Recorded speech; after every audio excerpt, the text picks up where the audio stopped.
My grandfather was a fighter pilot. He flew one of the greatest fighters of all time, the F-4U Corsair.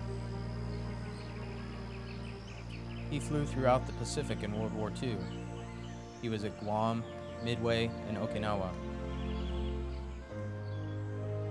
He was awarded all kinds of medals, including 3 Distinguished Flying Crosses and 11 Air Medals.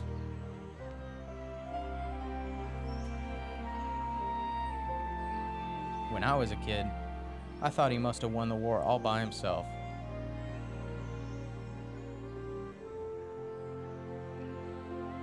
My parents named me John after him, and he was my hero. And when I grew up, I wanted to be a fighter pilot, just like my grandpa.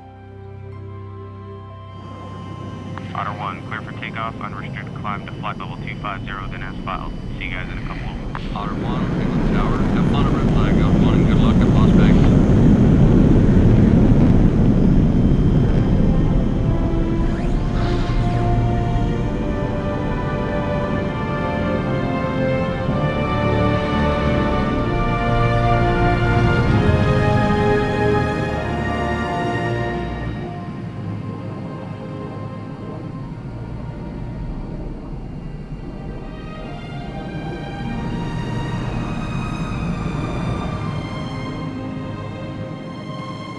Otter 1, Miami Center. Contact Houston Center, 238.5. Otter 1, heads up traffic, 350, 6 miles, 22,000 feet eastbound.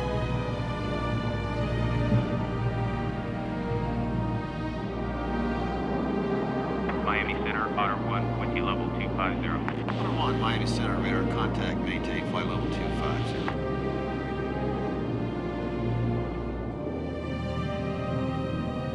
As a young guy out of flight school, flying the most powerful fighter ever built, it's hard not to think of yourself as pretty cool, and I did.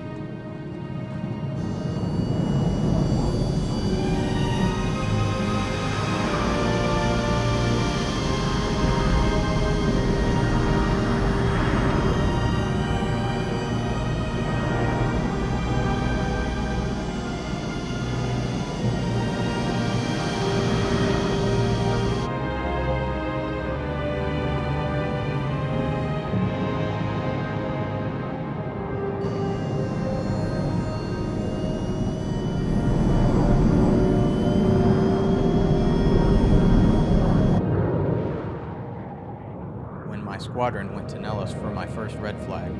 I was excited for sure, but I'll tell you, I was a little nervous about what I was getting into. Otter 1 is cleared to land, runway 21 right. Looking forward to being here at red flag. Otter 1, Nellis Tower, copy gear down.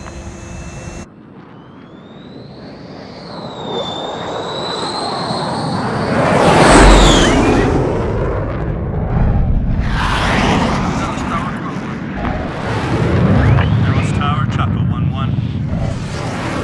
Number 1 with the gear. Welcome to Vegas, boys. Chicago 3-1, base gear to stop right. Welcome to Nellis.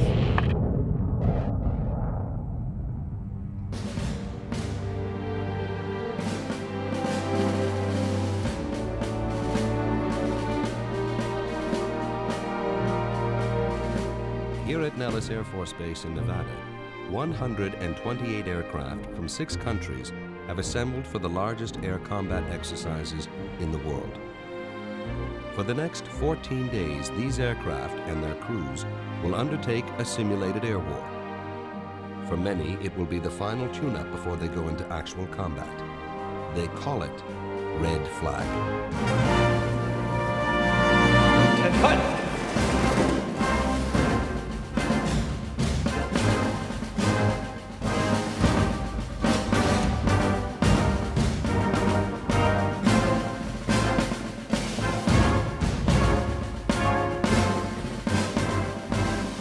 Take your seats. Ladies and gentlemen, good morning. To our American pilots and crews, and especially to our allied partners, I'd like to be the first to welcome you to Red Flag. Nations from around the world are gathered here today, including countries from Germany with their Tornadoes, Italy with their F-16. Here I was, surrounded by the best fighter pilots in the world. But I think that all of us young pilots felt like we had something to prove, that we deserved to be there, and I wasn't any different. Best aircraft. In fact, together, you currently represent the second largest combat air force anywhere in the world. Ceiling's 15,000. 20,000.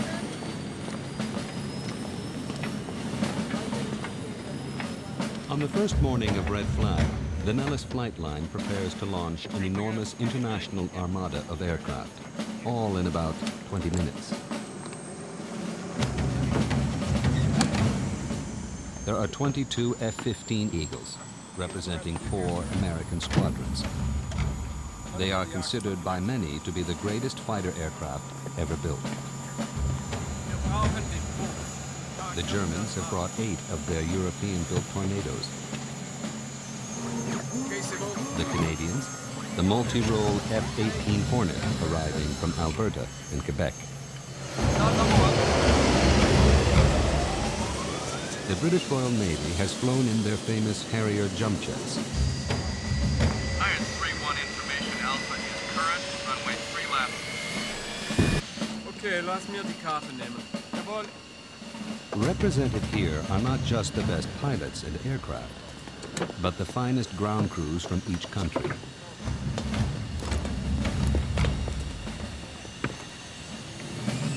How do you hear me?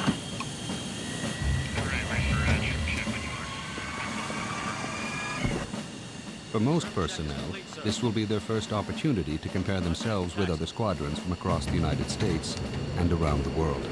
Eagle 2-1 on the hold. Eagle copy.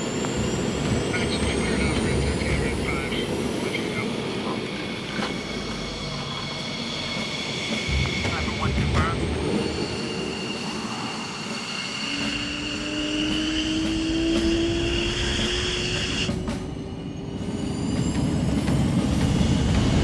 Will 1, contact ground. Roger, Will 1. Nellis Tower, ISP 1, runway 3 left. Chaco 2-1, flex turnouts approved. Good luck on mission 1, Chaco 2-1.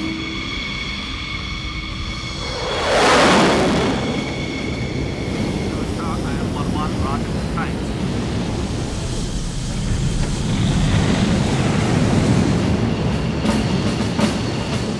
Sniper 1, clear takeoff. Let's make it happen, boys. Bands on Nellis Tower, you're cleared for takeoff.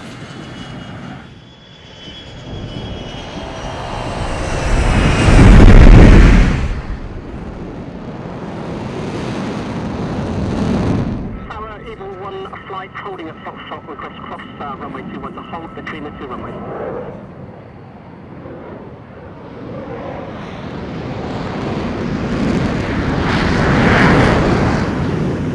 Chaco 2-1, Nellis Tower, unrestricted climb approved. Contact band side 358. Tower, Chaco 2-1, copy.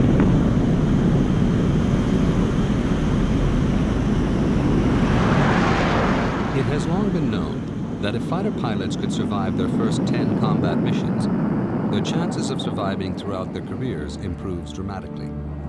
Lass uns den Check machen. 1, 2, Red Flag was created to provide those first 10 missions, and they make it as real as humanly possible. What is about to happen is considered by pilots to be more challenging and dangerous than war itself. Salt 1 as frag. Controllo operativo e radio. 1, 2, 3, 4. On va faire la vérification de la radio. 1, 2, 3. A ghostly B-2 heavy bomber floats toward the battlefield. Their job is to destroy the ground-based missile launchers before the enemy is even aware of the coming battle. A pair of stealth F-117s follow close behind. B-1s have arrived from an undisclosed distant location to provide additional bomber support if necessary.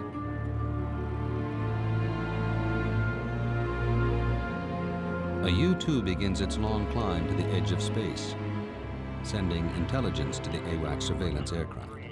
18,000 heavy, 4 contacts.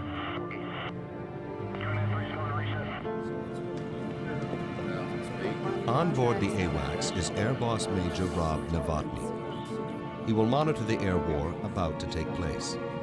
AWACS crews use inputs from space systems and radar to understand the battle situation. Each aircraft broadcasts real-time telemetry that appears as three-dimensional imagery on board the AWACS.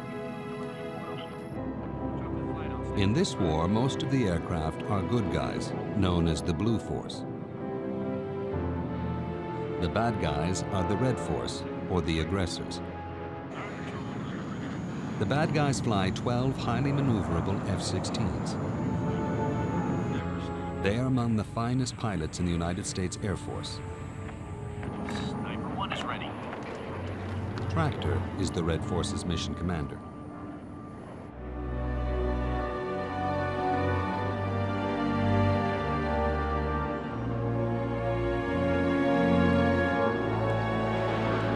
For most of the pilots, Red Flag is their first taste of an air battle on a massive scale.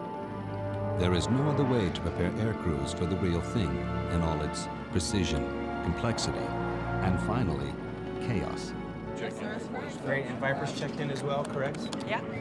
Talk to me about the strike package here. What are you showing? It's got Viper Flight of 2 established in the north, Right. Eagle Flight established in the south. The green guys right there, are those the Canadians? Negative, we got Canadians or the orange guys up to the north. I thought the British were the orange guys and the green guys were the Canadians. That we had checked. Negative, British are green, Canadians are orange. Okay, you're...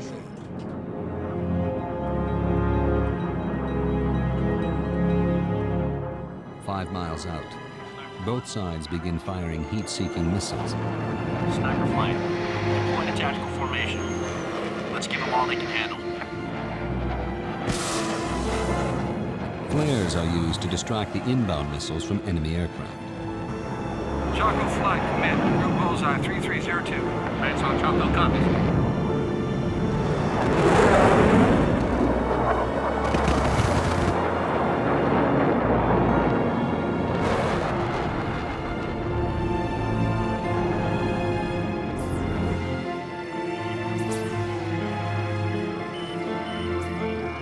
As planes are hit and declared killed, they turn white on the Naxos screen. The good guys then must disengage and return to base. The aggressors get to regenerate and return to the fight. Once the battle begins, the air boss and his team struggle to keep 128 aircraft from 6 countries from smashing into each other. See here, Viper flights northbound at 6,000.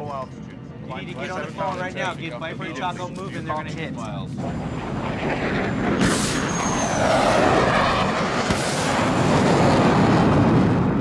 2 miles and closing. Using simulated machine guns, a classic dogfight ensues. Choco Manton, threat 360, 12, 10,000.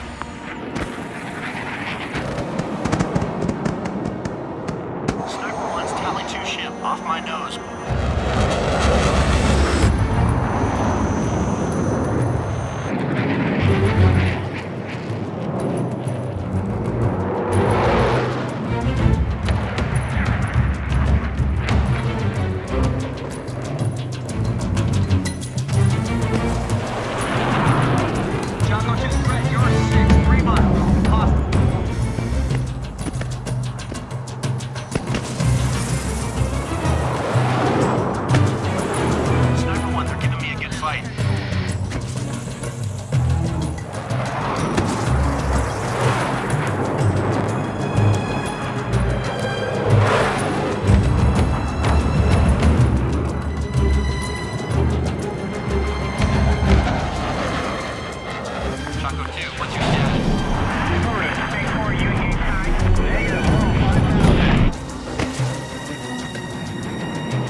kill.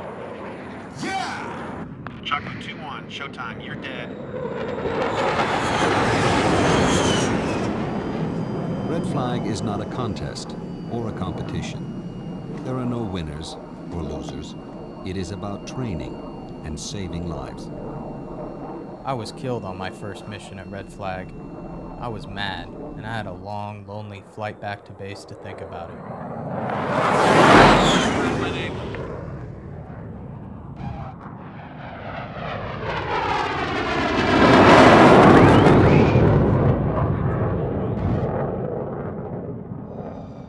The commanders walk a very fine line. In order to save lives in real combat, they are forced to take very real risks in training. They are pushing the limits in a controlled environment.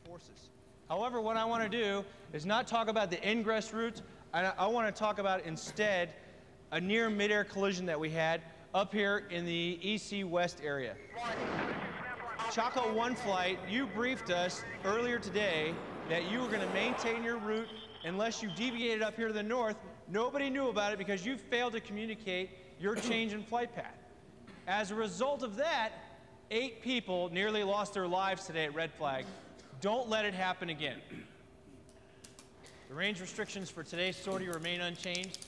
EC East West, the 70 series ranges, you're cleared supersonic down. My fears of screwing up single-handedly were largely unfounded. We all made mistakes, and we knew we had to fix them if we wanted to get through the next 2 weeks. Of its intentional or unintentional. In modern warfare, these pilots will have the most to fear from the ground below. Surface-to-air missiles, fired from every conceivable platform, have proliferated by the millions worldwide. Radar. Here we have the SA-13, and this radar is the snapshot radar. Next to, on the other side, we have They call it the Threat Center. Equipped entirely with enemy weapons, it is based on the same principle used in science museums. If visitors can get their hands on the exhibits, it's a more effective learning experience. You have one that does the driving, you have a second one up at the top that operates a 90mm gun. Pilots call it the petting zoo. Some guys got a big kick out of it and would go back and play around again and again. But I didn't see much value in it, at least at the time. It has a vertical range of 49,000 feet and a horizontal range of about 69,000 feet. It fires 15 rounds per minute, each round weighing about 30. I don't think we appreciated the efforts of the intelligence people as much as we should have. It's not until much later when the missiles start flying around your ears and you think, I should have listened a little more when they were talking about this stuff. Well, it's cannon. Now you have the gunner sitting in the front and the pilot behind him. The gunner is responsible for all the weapons. The only weapon that the pilot can control is the front gun.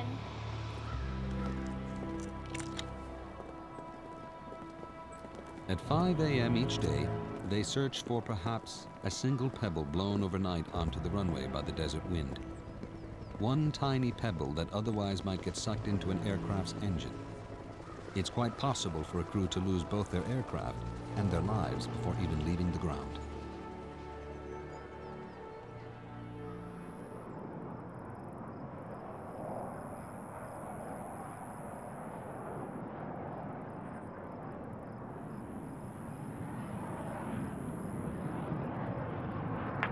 Choco flight in from the south. Low, searching.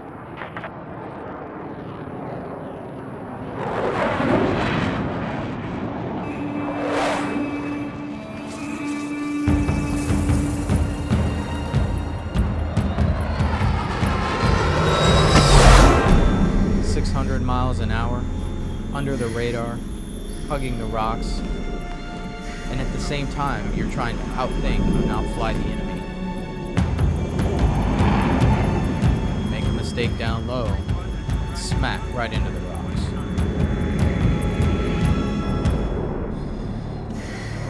It's what fighter pilots live for.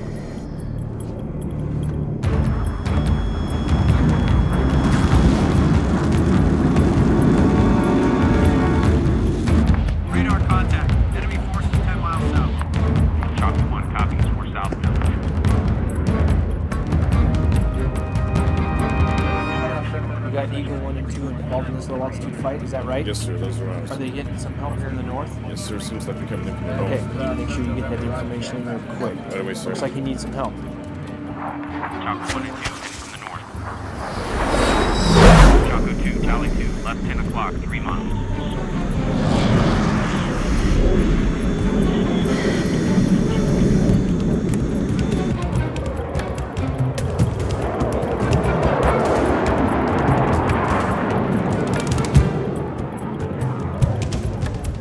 Here, a squadron of F-15 search enemy territory for potential targets.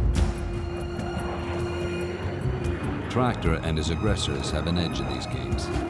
This is their playground. They have chased visiting pilots through these canyons for years. They make a formidable enemy. Sniper flight. Most kills wins. Let's go.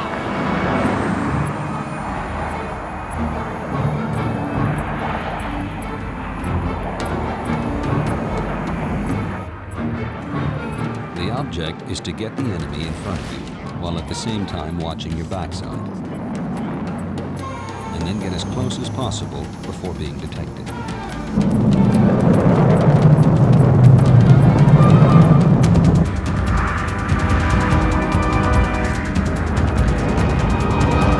Possible mix.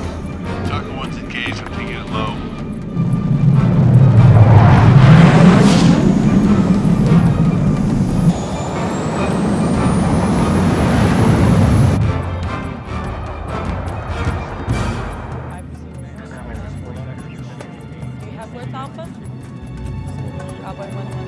The pilot in front has few options. He must lose ground quickly in order to get behind the aggressor. In the blink of an eye, the hunter becomes the hunted.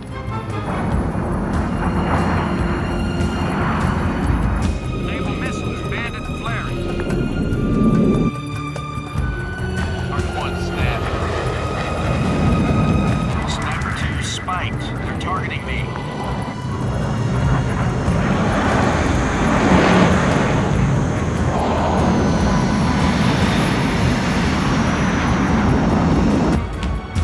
Sniper 1, I have an Eagle at my 6 o'clock, closing. Chaco 2's engaged, offensive.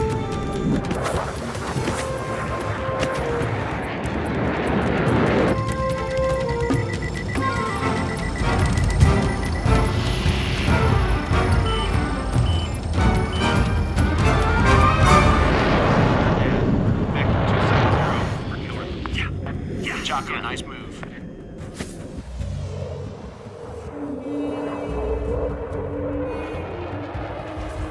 It helped to win a few battles, to build confidence.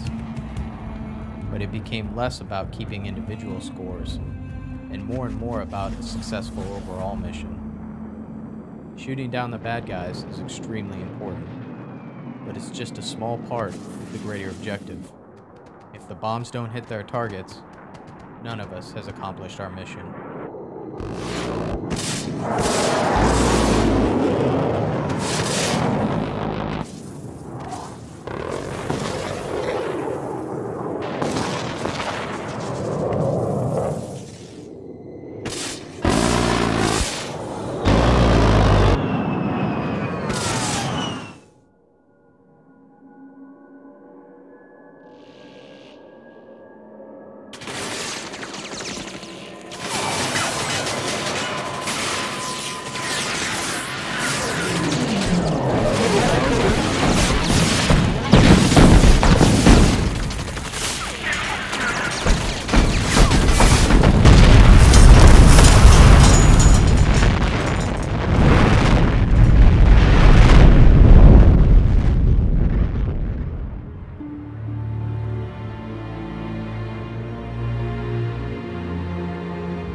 The missions become more and more challenging as Red Flag progresses.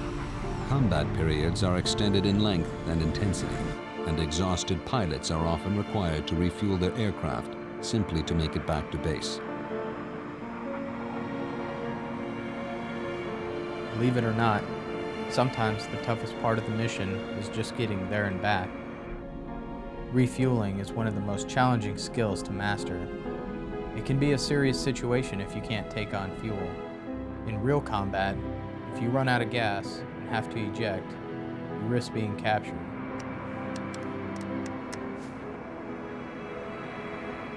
War 1, stabilize ready. Hammer 1 looking for 100,000 pounds. Red 5-1, clear to contact. Roger. Red 5-1, contact. There is no margin for error. If a pilot takes too long connecting with the fuel boom, he or she may endanger the lives of pilots at the end of the line.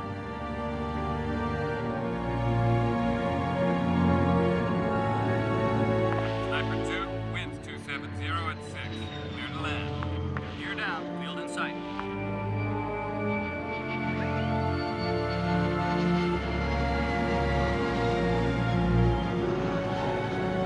Four flight, short final, clear to land. 4-2, gear down. Choco 2, Nellis Tower, state the nature of the emergency. Choco 2 has left engine malfunction. Choco 2, Nellis Tower, emergency crews are responding.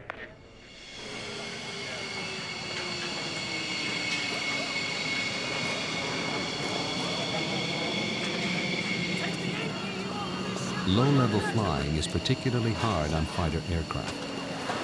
Engines suck in dust and even birds. Because squadrons are visiting from around the world, there are rarely spare aircraft in case of mechanical problems. Ground crews are put under intense pressure to keep their aircraft flying.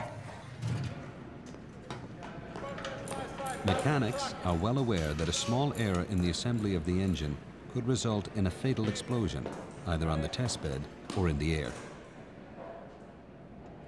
Alrighty, going up to max. Go ahead, keep an eye on it.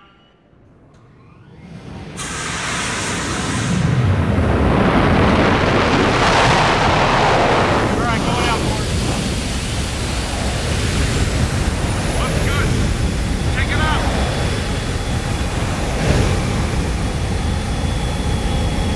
Roger, next. We got back.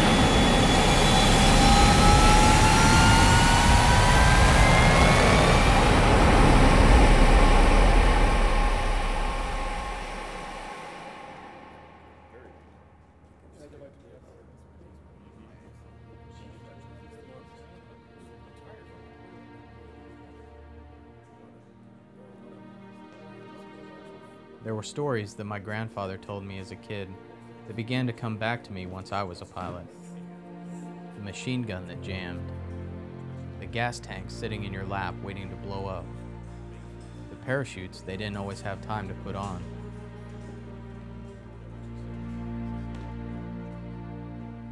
I remember he said they were more proud of the bullet holes in their aircraft than they were of their medals.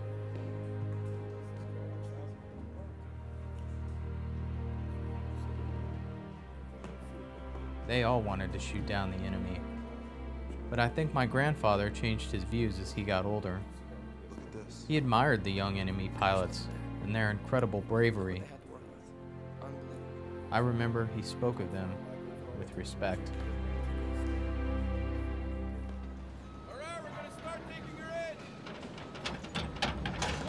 After 22 hours of hard work, an F-15's engine is readied for the next mission.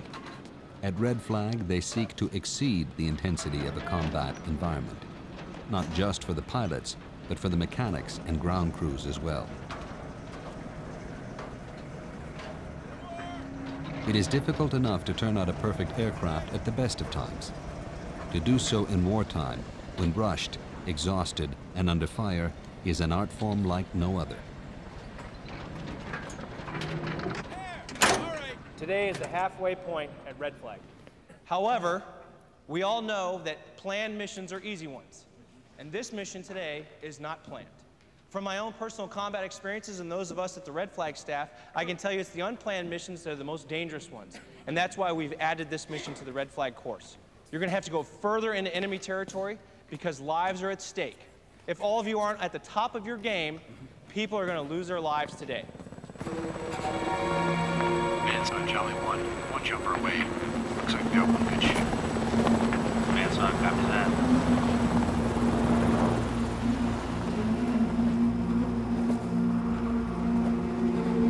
Ladies and gentlemen, I've just been told that we've lost an aircraft and we have a pilot on the ground. We know his general location, however, he's on the move. And the reason he's on the move is right here. The enemy is doing everything they can to capture him.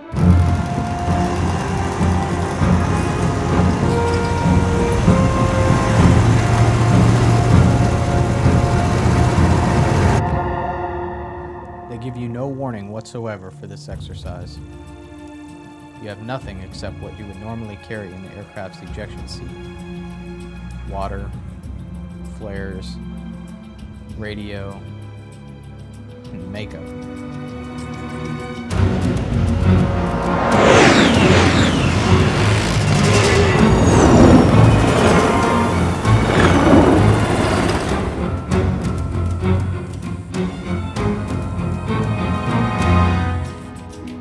In this exercise, the commander can communicate via satellite with a downed pilot. But the pilot on the ground must remain silent in order not to give away his position. Speaking in coded language, he warns the pilot of the approaching danger from both the ground and the air. Tell your man to get down now. 951, sequence. 951, enemy helo south of your position. Pull up now.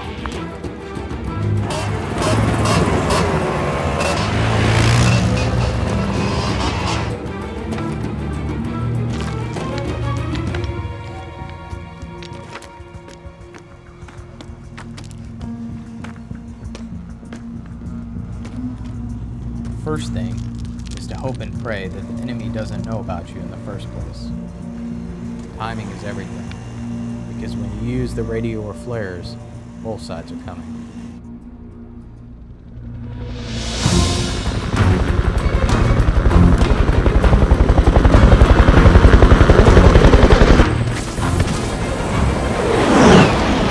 Egressing north, abort the capture.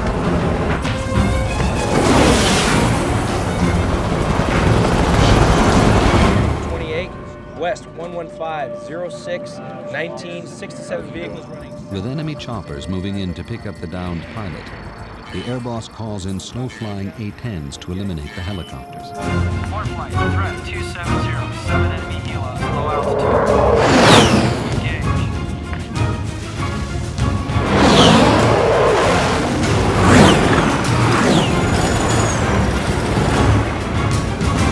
Instinct, abort, abort.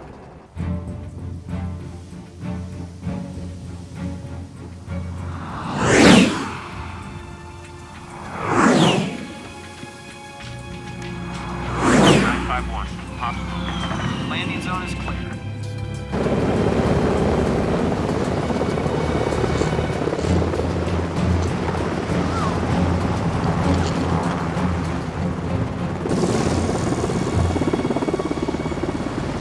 When they came to pick me up, I wasn't completely sure if they were the good guys or not.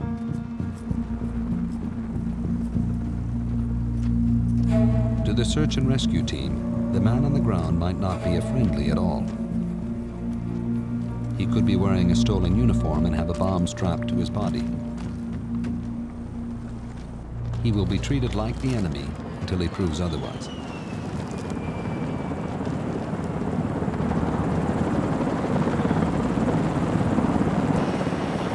I really thought the search and rescue was going to be silly. But when I saw the PJs were training in earnest, that they were fully prepared to do it for real, to risk their lives for someone they didn't even know, Thanks. I was truly humbled.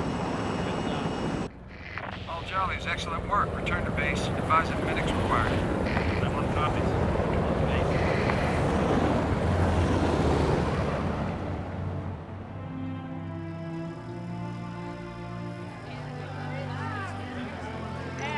Throughout Red Flag, I began to appreciate the idea that I was part of a team, that everyone's role was just as important as mine.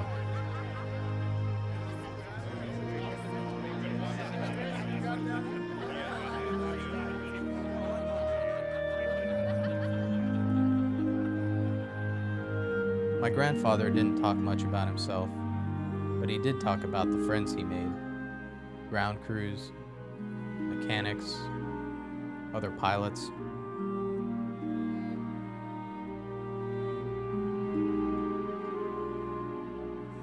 One of his best friends was a Corsair pilot killed in a training accident, and I know it bothered him for the rest of his life.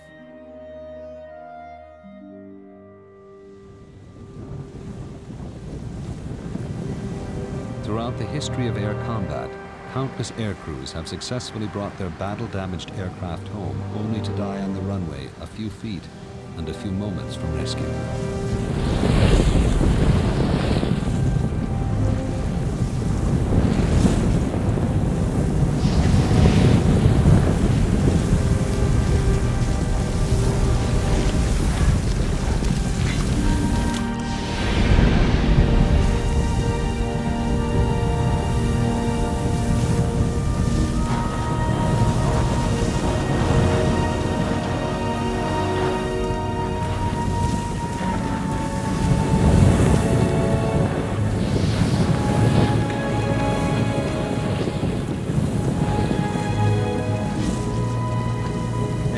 Lost friends in accidents.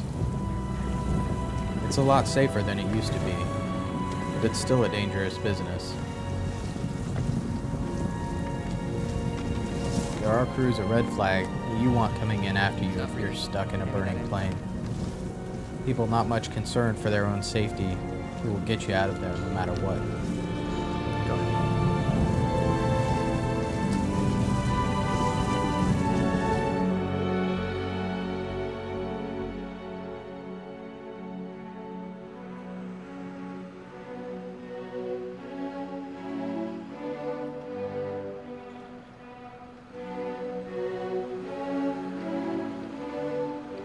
Approaching the final missions of a Red Flag, the dummy weapons are traded for the real thing.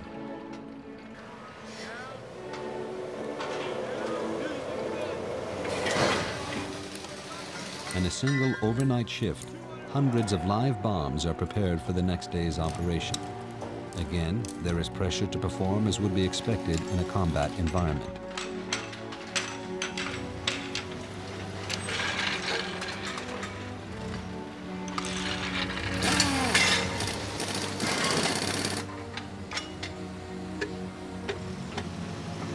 They work quickly, but with great care. A slight error in a critical setting could destroy an aircraft and its crew.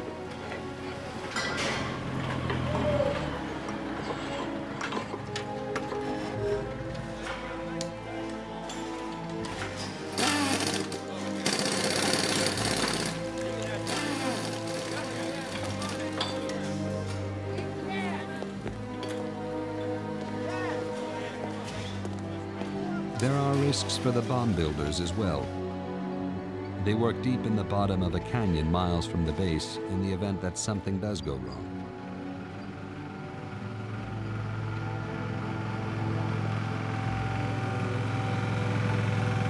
What I'm about to show you is the enemy's last attempt to fortify their frontline forces. We've learned that they're bringing everything forward that they can. Surface-to-surface rockets, tanks, and anti-aircraft guns. Everything we've done to this point has been for training. Today, we're going to do it for real, and we're going to give them everything that we've got.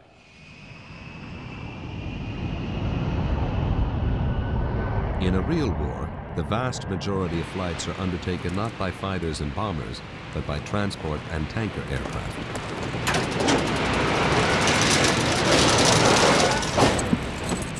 At Red Flag, a giant C-17 using GPS navigation practices precision dropping of humanitarian supplies.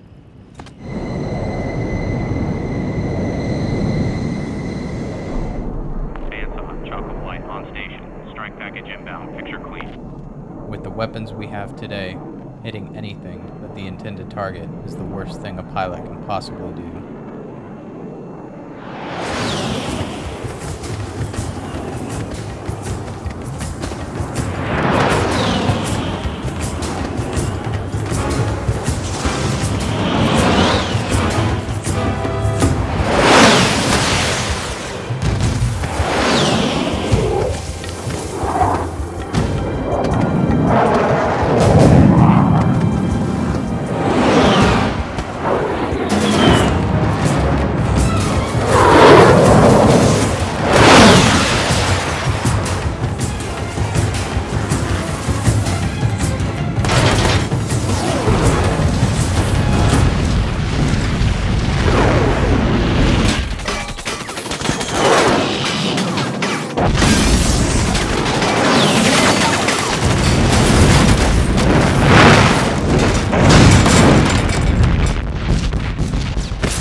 Red Flag was my first real experience to witness live ordnance,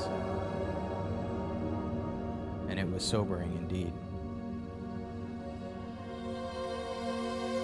Chocolate flight, targets destroyed, 10 minutes of fuel remaining. Hands on copies. 7 or 8. It looks like the southern target strike flight was successful with them. So we Good got striking everything. run from them. Looks like we got it all. We got it all. Yeah. Okay. Good work. And the eastern, western target, no problem there. Let's bring him home. Hands up, War 1. Targets hit, but bingo fuel. War flight, roger. Return to base. Chocolate flights, return into base. Going in, I thought Red Flag was a chance to prove myself. Then it became all about pulling off a good mission, and there was a lot of personal satisfaction in that. But now, thinking back, what I learned at Red Flag was not just about how good I was or wasn't. It was the sense of becoming part of something more important than myself. Becoming part of a community of people with so many skills, making personal sacrifices, looking out for each other and getting the job done.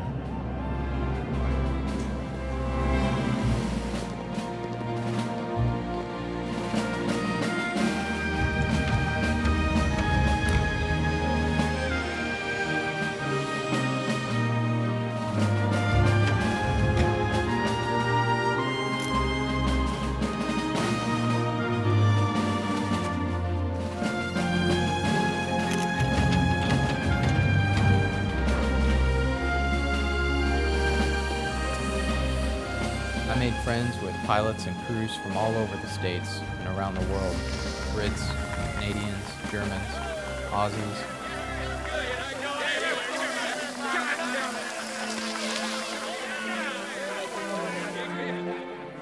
It was a wonderful experience, and I'll remember it as long as I live.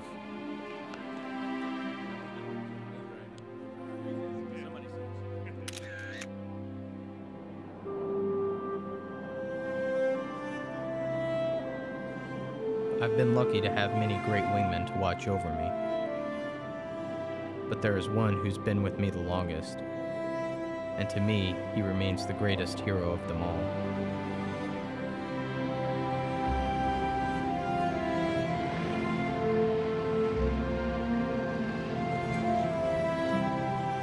My grandfather said that being a fighter pilot was the best job on earth.